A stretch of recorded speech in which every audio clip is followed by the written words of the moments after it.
بسم الله الرحمن الرحيم. وما سنتين أرنت وقت اللوجي أرن ما أنت كلي أما هاي واحد يدرس وتحميد أرن على بعض والله أو دينا كاسين وشلو قول كلي دجاجة كلا قوة هي سؤال أنا أوصل شيء سنة يسوق ما أنت أوصل تبع شيء هنا يكون قلام ويرد مقالة كركين iyo deegaanka gobolka cayn qaybo kamid ah oo degmada Balcad halkaas oo dad shacab oo ka joogay walays iyo waxa walba ay caado u lahaayeen oo ay dadka shacabka ku weeraraan dhaqankooda bay sameeyeen kolay saare ka dhacayna oo ahayn xadgudubkaas iyo deegaanka dadka shacabka ah la argagax gelinayo aan ahayn kama dhicin هذا الجيل ما يجي كسره ما كوارهنا تصعوا إذا ما أنا كل الوصيين أنا كل بيجي يو كفن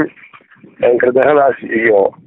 سيدنا قاول أيوة طاري الجيل ما أنا شغال كل حين. الوقت السركل وإحنا وسونا إن ما أنت واحدة قال وصل كده عند جيران كبل عاد قبل كعين هو جيران كسين بضع يكل وريجان عيدا مضى مملكة الشمال الآن.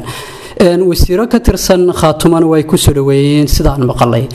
marka qorshaha deegaanka Balcad lagu la wareegay ama ciidamada maamulka Soomaaliland ay kula wareegeen marka dhinaca laga eego marka miyaan la dhihi karin waxa jirta wada shaqayn toos ah oo u dhaxaysa labada dhinac runtii anigu ma maqal soo dhaweeyay iyo shacab soo dhaweeyay iyo dad gaar ah oo dareynaysa ay ugu yimaadeen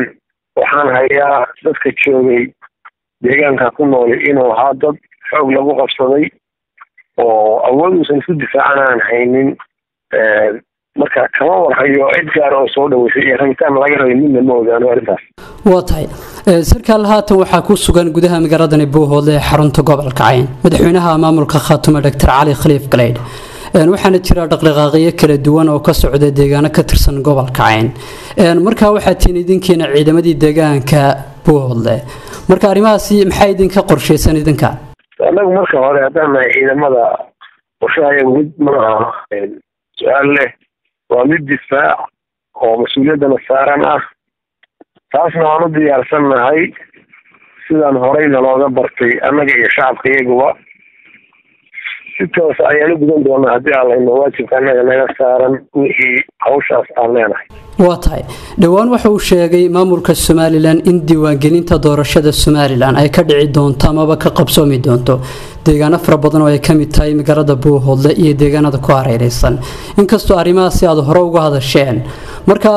waa maxay xiriirka ka dhaxeeya la wareegista deegaanka Balcad iyo qorshaha doorashooyinka Soomaaliland ee gobolka Cayn